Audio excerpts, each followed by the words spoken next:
Zion ने मुझसे कहा कि राहा इस शादी से खुश है। तो क्या राहा भी सयोन को पसंद करती है?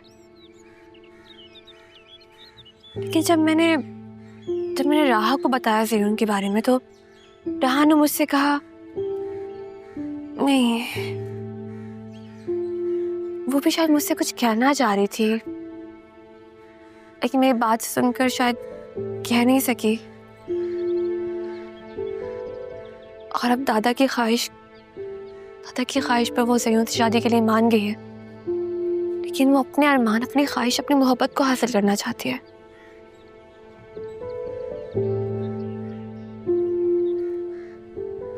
इसीलिए सयोन को लगा होगा कि राहा खुश है।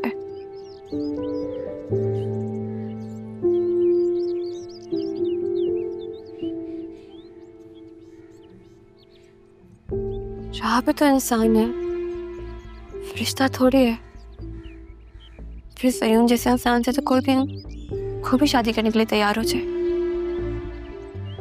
इस दिन राहा ने अरमान से भी यही कहा था कि वो सयोन से शादी कर लेगी।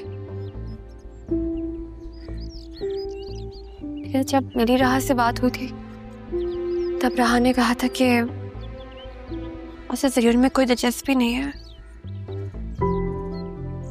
शायद उसने मेरी वजह से कहा था कि वो मेरा दिल नहीं तोड़ना चाह रही थी, लेकिन अब दादा की ख्वाहिश पर वो अपनी ख्वाहिश पूरी करना चाह रही है। अगर ऐसा है तो फिर मुझे भी मामा की बात माननी नहीं चाहिए। राह को उसका दिल, उसकी मोहब्बत, उसकी ख्वाहिश लौटा देनी चाहिए।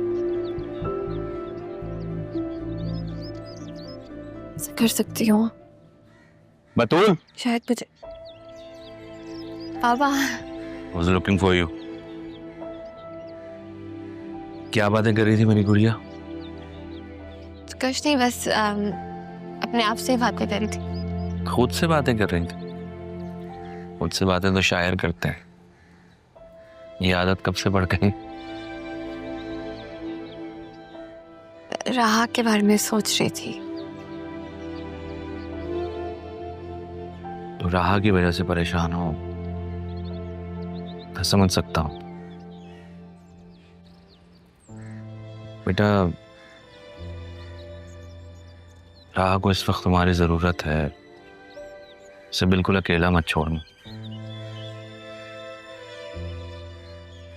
आसिया ने तुम्हें तो बता ही दिया होगा कि इस वीक उसका निकाह है। जी। लेकिन अभी आप ही ने बताया कि वो मना कर रही है। क्यों? शायद आसिया ने उसे कुछ कहा होगा, क्योंकि आसिया तुम्हारा और जरीन का रिश्ता करवाना चाहती है। नहीं बाबा, मामा ने मुझसे खुद कहा था कि मैं जरीन और राहा की शादी में हेल्प आउट करूं। इतनी भी बुरी नहीं है मामा। कल से तुम्हारी मम्मा बहुत अच्छी अच्छी बातें कर रही हैं, मुझे उनकी तबीयत ठीक नहीं लगेगी। ऐसे के बाद अगर मामा राहा के लिए कुछ करना चाह रही है तो अच्छी बात है ना बाबा। आप भी ना।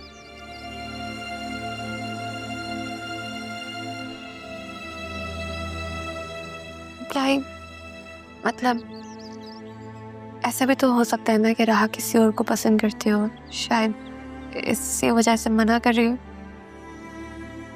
ये भी हो सकता है कि वो पापा की वजह से मना कर रही। खैर, अगर ऐसा है तो बेटा उसे समझाओ, वक्त नहीं है। इस जुमे को निकाह है उसका। जी पापा। मैं ऑफिस होकर आता।